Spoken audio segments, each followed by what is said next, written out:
In today's video, I want to talk about selling your woodworking projects. I've sold a couple hundred things, so I've experienced the highs and the lows of it, and I've had to deal with a lot of thoughts and a lot of challenges along the way, and I wanted to share some of those with you. Now, don't take this as gospel. This is mostly things you should think about either before or somewhere early on in your selling. You can make decisions. They don't have to be decisions forever.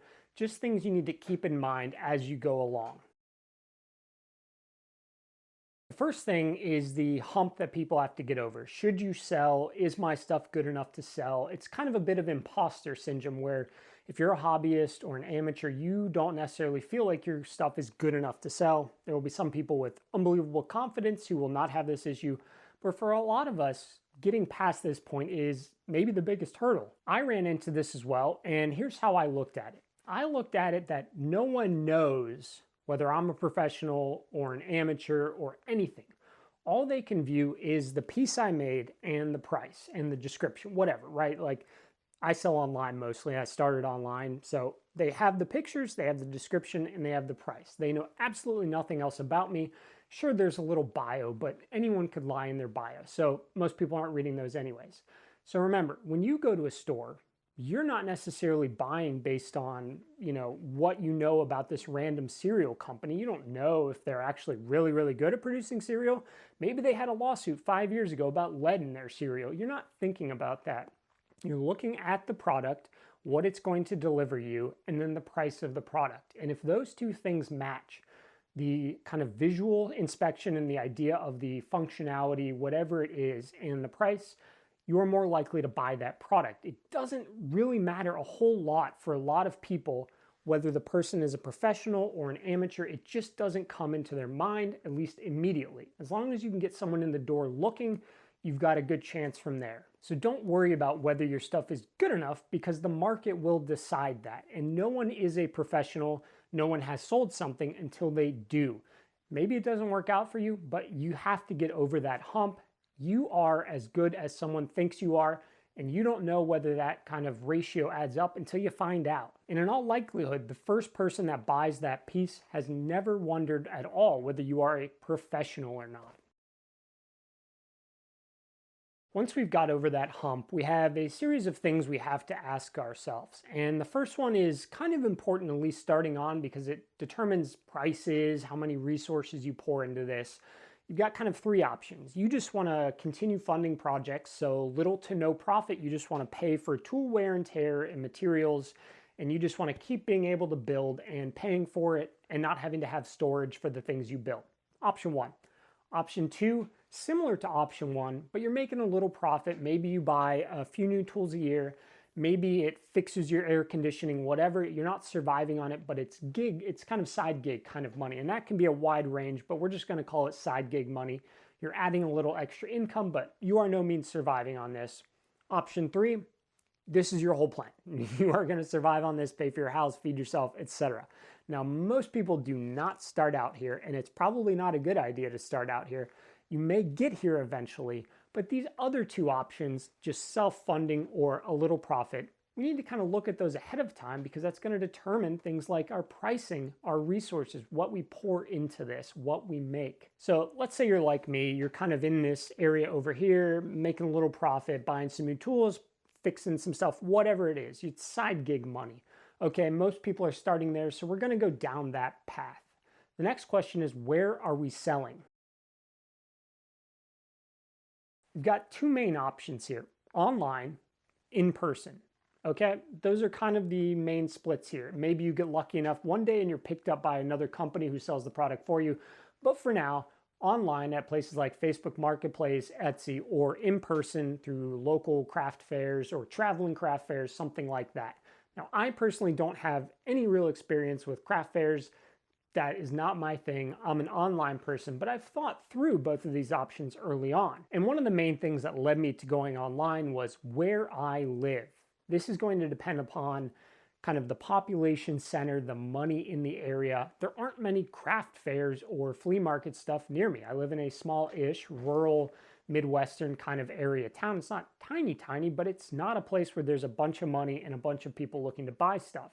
If you happen to live 20 minutes outside of San Francisco or something, selling in person may be a great idea. But for me, selling online, and I think most people go for the route of selling online first, in large part to the low barrier to entry. It's much cheaper in many cases to sell online initially than paying for a booth or something like that. Maybe there's something local that allows you to sell for free, but a lot of times you either have to convince someone to let you sell there or pay to sell in person. I do have one interesting example of hyper local selling. There's a guy who lives 3 minutes down the road from me here, and he sells these kind of yard signs of sports teams. The guy is violating every copyright law known to man, but it's so hyper local. He literally has a few of them in his yard and has a sign that's like, come knock on my door if you want to buy one of these. And they're just for local teams, professional, college, whatever.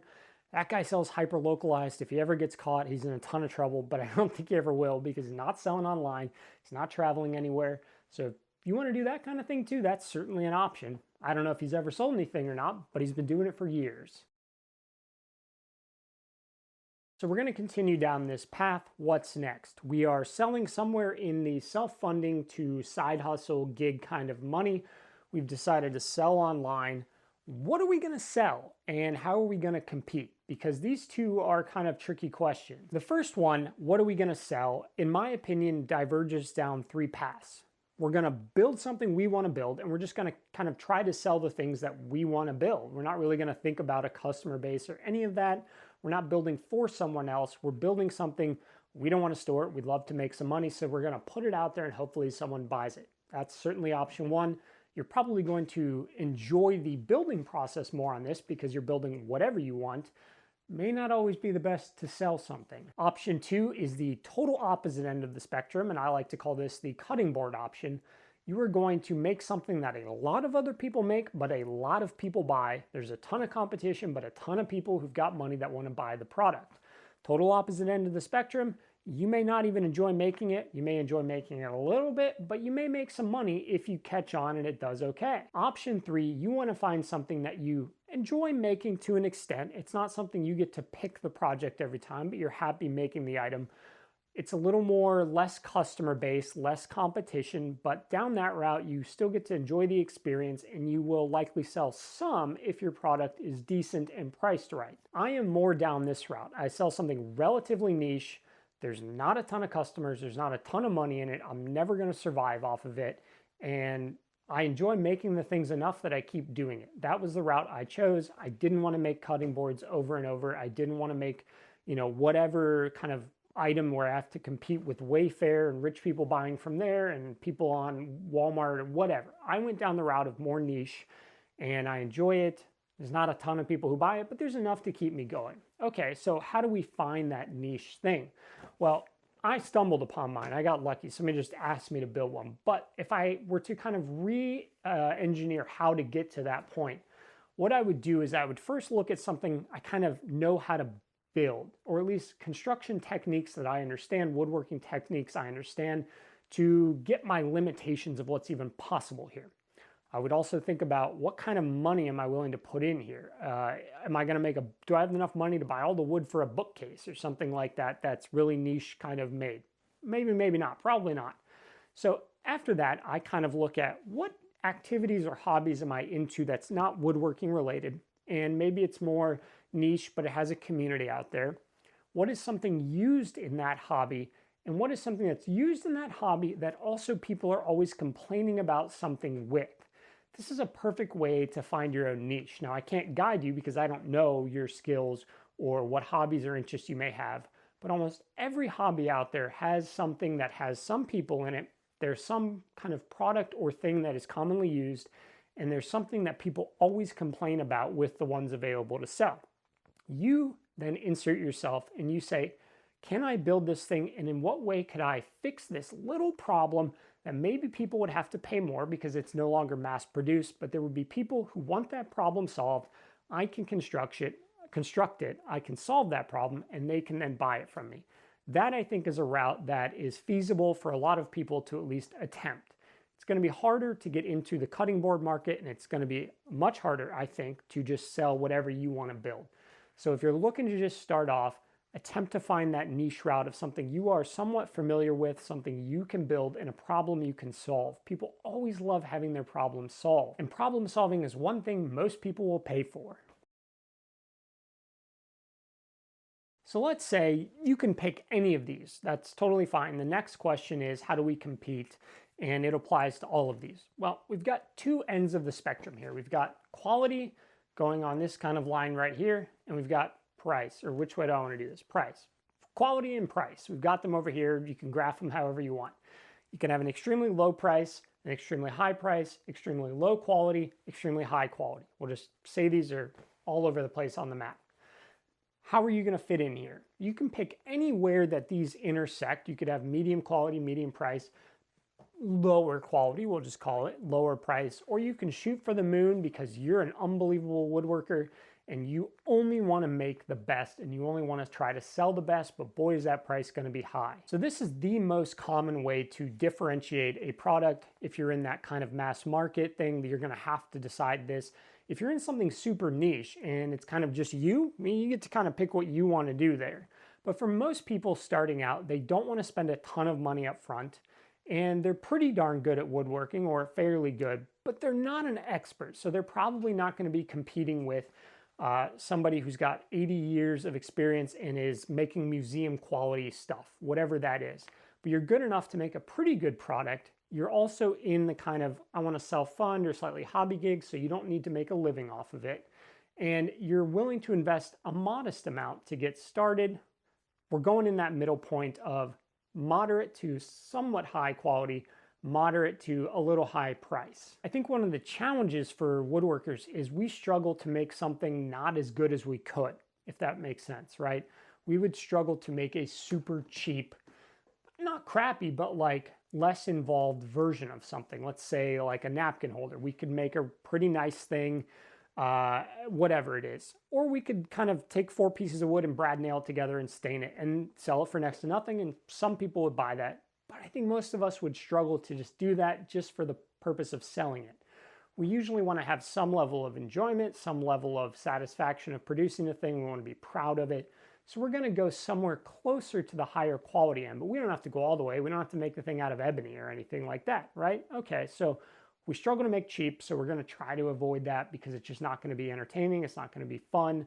We go for this middle ground. Cool. How do we figure out how to price this thing? The first thing we need to do is market research. If we're going down the competing with something a ton of people want to buy and a ton of people want to sell, we just simply have to go out there and see what things are being sold for. That's going to give us our general idea. We don't get to be price setters in that market. We have to kind of deal with what the consumer is willing to buy. So that is all going to be about how much are you willing to spend in materials, tools, whatever, and how much are you willing to sell it for. This is a much, I don't call it simpler, but you've already got a list of prices to quality that exists out there, and you are going to fit somewhere in that. So market research, if you want to make something where you're competing with a lot of people, but you've got a lot of sellers, your price is already set. You just need to look around and figure out what that is selling for. Maybe you try to undercut it a little bit. Maybe you don't. Price set. Okay, what about when we are the price setters ourselves? We are making something niche or something we don't have a ton of competition at. We kind of get to decide the price, but we also really want to sell it. So we don't want to go crazy here, but we kind of have options. So how do we figure out the pricing? The first thing we have to decide is going back to the beginning. Are we doing this just to self-fund, breaking even basically? Are we doing this for side gig money? Are we doing this to make a living? Because this is one giant question you have to ask yourself, and you can absolutely change your answer at any time. Are you going to charge your labor costs, right? Like this is one of the most expensive things in production of a lot of stuff, especially handmade anything. It's the labor. How much are you working on it, and are you expecting to pay yourself a certain level of wage for that? The people who are just self-funding the production, they're just looking to make their money back, charge themselves zero in most cases.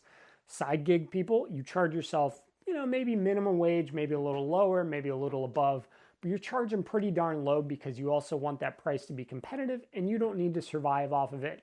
People who are trying to survive, you are paying yourself whatever hourly wage you could be making otherwise, the trade-off, working a different job, okay? So figure out that labor price right away. If you're an amateur hobbyist, you're probably closer to zero to minimum-ish or a little above wage, because you're not trying to make a living, you're just trying to make either a break even or a little bit of money. So this is going to be a whole calculation, and the first one is taking that price per hour times the hours needed. That's one chunk of money right there that we're going to add to the price. Cool. Up next is raw materials, the wood. We'll set tools and other accessories will be a little later here. So raw materials, purely the wood. What is the value of the wood going into the product? We do not want to lose money on that. So you take that exact amount and you put that into the product. Maybe you buy an 8-foot board for $40 and you only use some chunks of it. Do the math, divide it up, add that immediately to your price. Then we have tool wear and tear, tool we need to purchase, glue, paintbrush, whatever it is, the kind of accessories or tools needed to go into it. This one's a little harder to calculate, trying to calculate a little bit of glue plus some table saw cuts. This one you kind of just have to think, how many of these am I going to make, and what is the likelihood that I would go through a whole amount of something to get all of these done? So for a bottle of glue, let's say it's $7. I don't know, you're using a relatively small size like myself. What if I get 100 things out of it? Okay, that's quite a bit. I only need to charge a few cents to do that. You can pick whatever you want. It doesn't need to be exact. Table saw blade, let's add another 20 cents, 25 cents onto that. We're not making a million cuts on this project. So just come up with a number, just rough thinking through the wear and tear on your tools, the overtime cost to replace. It could be anywhere from $5, $2 to $150. Whatever it is, that could be a little or a lot.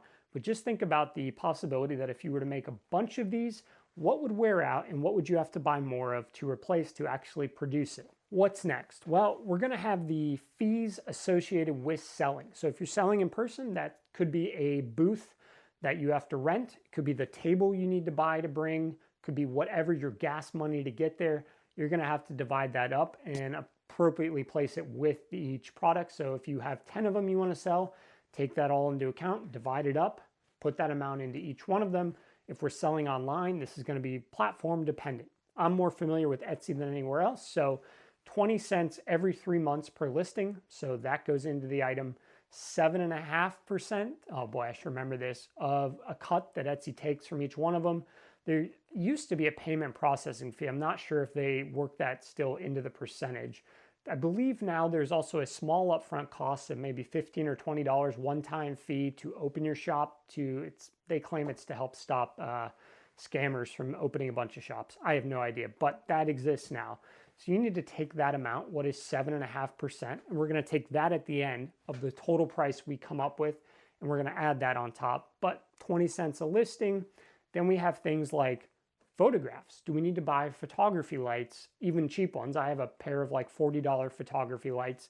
Do we need to buy something to set the item on? I have a black felt thing that I put stuff on so I get a nicer look, put it against the wall, put the lights on, it looks great.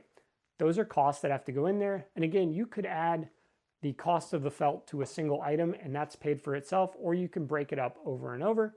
Okay, so we've got now the amount needed to go into the listing to actually get it online. Cool. What happens if we sell it? Well, when you're in person, most times they just take it and leave with it. If it's something small, if it's something larger, you're going to have to work out delivery with them, but you're there in person. That'll probably be negotiated unless you come up with a hard fee because you know how you're going to send it to them, whether you drive it or whatever. Online, we have to ship to people. We don't know exactly where they're at. We just kind of have to prepare for them to be anywhere. Couple options here. The first one is you can just have them pay for the shipping. You list the price you want. The shipping cost by, let's say, an Etsy is calculated. They pay that. You don't have to worry about that. All you have to worry about are things like boxes, bubble wrap, air pillows, and you add those into your price. You take the total amount you buy. You know how many you work out. I do every time I make something that's kind of new, a new design, I pack one of them up and I find out how much it's going to take to put that in the box and to protect it. Then I divide that by the total amount of bubble wrap and air pillows and boxes, and I add that onto the price of those. This shipping one is kind of a hidden cost you have to be prepared for because you don't have to buy boxes a lot, but you got to buy them and all of a sudden it's a decent cost. So if you're going with what they call calculated shipping, which is the person themselves pays for it, you just have to deal with packaging costs. Now, consumers don't love getting to checkout and seeing an added shipping cost. Psychologically, they don't love it. They love the idea of free shipping. Nothing's ever free, but the idea that you know the cost up front, less the taxes, much more appealing to a lot of people. They don't want to get to the end and be surprised by a big shipping fee. So there are plenty of sellers who are like, no, you want this, you can pay for the shipping, I don't care, that's on you. Okay, let's say you want to not deal with that. Maybe that's a hurdle early on you don't want to deal with. You want to do free shipping. This gets a little complicated. On a platform like Etsy, you can choose where you sell to. You can sell, if you're in the United States, domestic only, or you can sell domestic and internationally. I sell everywhere. I've shipped stuff to Australia, Germany, Italy, all over the place. Not a ton going internationally, but I've got enough going internationally that I continue to allow them to be sold there. Most of my stuff is domestic. So you get to create a shipping profile. And the way I do this personally is I separate domestic shipping from international. International people, they just have to pay the calculated. It's usually a lot. I shipped something to Germany a week or two ago. They paid like $85. It was a decent sized box and a few, maybe 3 or 4 pounds, whatever it was. $85. When it comes to international, I have no idea what the costs are plus their VAT, so I let them pay that. When it comes to domestic, I figured out over time kind of what the average cost to ship across the United States is. Here's how I did that. I took my item, I took the box that I would like, I took the packaging, I packaged it all up, I weighed it, and I took the measurement of the box. I then went to the USPS calculator, plugged it in. Now, if you go through Etsy and you buy their labels, they get a discount, but you don't need to worry about that right now. That's great. You get a little extra money out of it. I then initially sold calculated, and I looked at where my sales were going. And for me, I'm in the Midwest region. The USPS divides the country up into 3 or 4 regions for shipping. Further away from you, the more expensive. I'm in the one closer to the East Coast. So cheap to ship to the East Coast, sometimes only $10. Shipping to the West Coast, it could be 30, 40 plus, depending upon how heavy the item is. And my boxes, my biggest boxes, shipping boxes, are like 16 by 10 by 10. So a pretty good size. I looked at that. I found that I basically had a roughly even amount coming from each side. I had enough people in the middle that I had to take them into account, but not the biggest concern. I took the cost to ship West Coast, cost to ship East Coast, added it together, split it in two, averaged it out, and just added that to each item. Everybody pays the same shipping because it's just added into my price. I just cover it on the back end. They all pay it. People on the East Coast pay a few bucks more. People on the West Coast pay a few bucks less. Somebody in Wyoming pays probably exactly the amount it would cost to ship to them.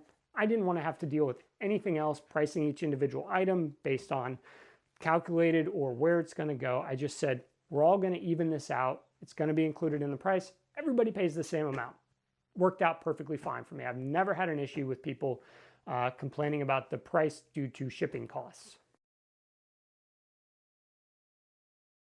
So we've now got all of this, which is, as far as I can think of, everything that goes into my pricing.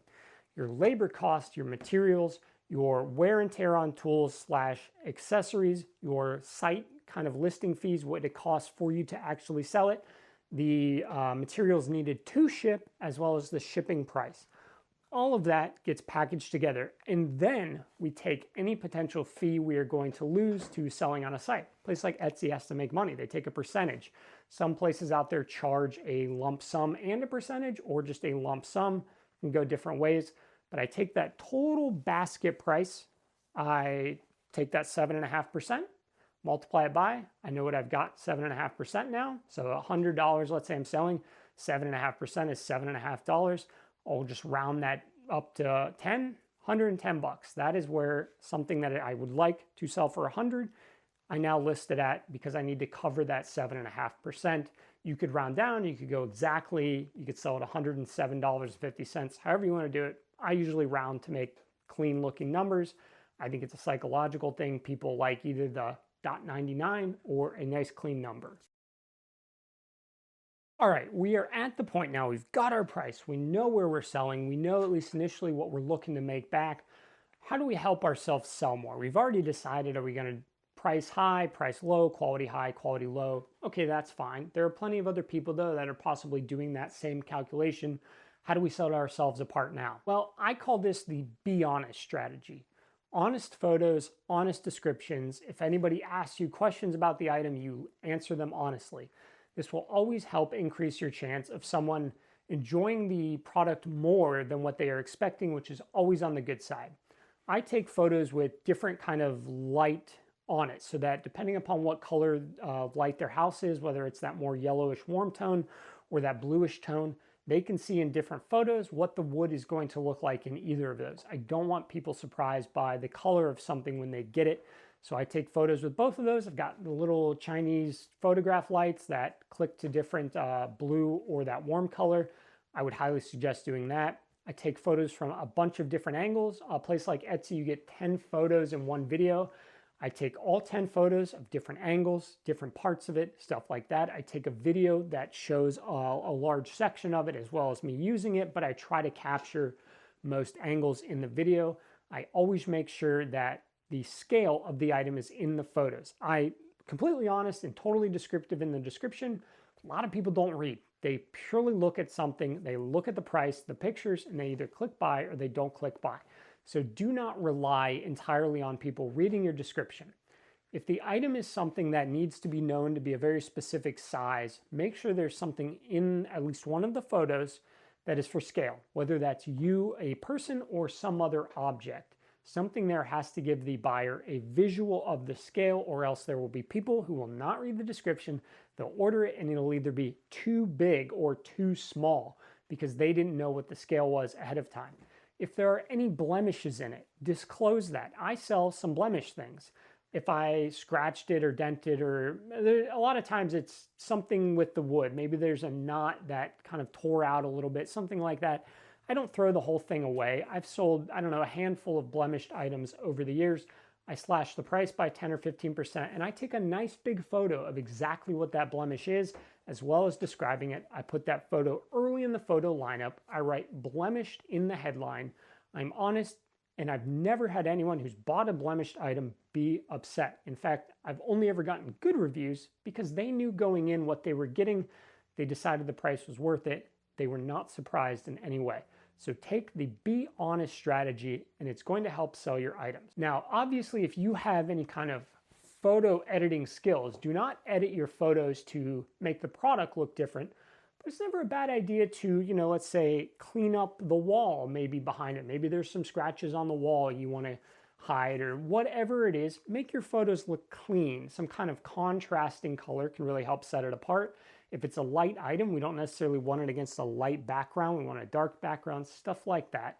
That's kind of the next step. I don't put a ton of time into my photos, but I edit out things that are unrelated to the product, but maybe distracting to the eye.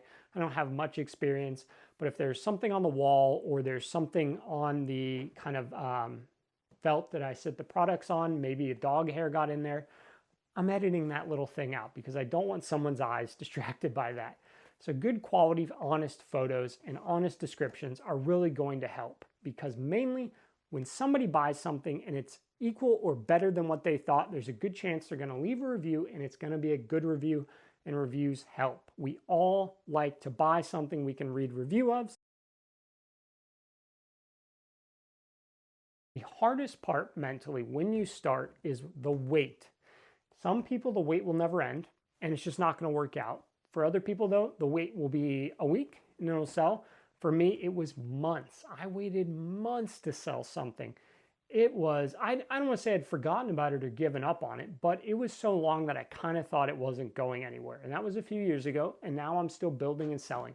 But I had to wait months. And I was terrified when I first got the first order too, because I was like, what if this doesn't go well? What if they don't like it? And then that just sinks me. Obviously, I had to get over that. They'd paid for it. I shipped it out. But getting over that first sale hurdle is big. Some people never get over it. Some people get over it very quickly. Others wait months. It happens. That is a mental hard part that you have to accept, is a very real possibility that you could be waiting a long time or even flat out rejection. You have to be willing to accept rejection and criticism in order to sell anything. Every major company essentially has to accept criticism and rejection from every customer out there at any time. We see companies kind of as like a amorphous blob of something that's not a person, but usually most companies were initially started on a small scale. Most things like Bill Gates and his computer, Microsoft in his garage, right? Small scale, single guy. He had to go in being willing to accept criticism and rejection. Obviously worked out pretty well for him, I'd say. Not doing too bad, Mr. Bill Dollar Gates. But accept that up front. Don't worry about it. Don't think about it. It's okay. It's going to happen no matter what. Either it's going to work out or it's not going to work out. All you can do is be mentally accepting of that and do everything else to try to make your product succeed. The final thing I want to touch on here is customer service, because you could either get really lucky or really unlucky with this. No way to know ahead of time what's going to happen, but if you're going to sell, especially online, you're going to have to deal with customer service, people either asking you questions, something getting broken in the mail, somebody being upset about something. I've been pretty lucky. I've had one thing break in the mail and I upgraded my packaging after that. Haven't had anything since. I've never had somebody complain. I've had somebody make a comment that was a little criticism, but it's fine. They left a nice review. They were happy with it, but I had to take that into account. This also means responding to messages and responding in a professional way. So you have to be willing to respond professionally. You have to be willing to actually respond, as in when a message is sent, you need to get back to that person within, usually 24 hours. Etsy will punish you a little bit if you don't respond within 24 hours, but it can just be a short message. You have to be willing to deal with somebody demanding a refund, a return, a replacement. There are shop policies on places like Etsy that you sort of get to set, but they also have their own. Etsy Etsy provides a seller's guide, a handbook. It's not short. I highly suggest reading through it. It's going to help a lot. But just be aware you will have to interact, even online, with other people. And you're going to need to work on being okay with people who are not exactly always happy. Tricky, but you'll figure it out. It takes some practice. Sometimes it'll go wrong. Sometimes it'll go perfectly. You never totally know how someone's going to react. I always just look at it from the point of view of what would I like to have told back to me if I was asking the same question, or if I had the same criticism or complaint or whatever it is. What would I want to hear that is also within reason, of course? If you view it from that angle, most of your responses will be professional and it will all go well. Well, that's going to do it for us today. I probably missed plenty of stuff. I didn't want to make this 3 hours long, but I wanted to make it enough that if you do watch the whole thing, you'll get most of my thoughts on this. There's probably a few things I forgot. There's so much that happens when you go along the way of selling, things that happened 2 years ago that I may have forgotten that were a big deal at the time that ended up not mattering in the end. It's a bumpy road. It can be unbelievably exciting. It can be challenging mentally and physically. If you start selling a ton and you're not quite sure if you have the time, it can be challenging mentally and physically to deal with it all. All of these things are possibilities that we'd actually like to have to confront, because that means we're selling something. So best of luck to you. And if you have any questions, let me know. Bye.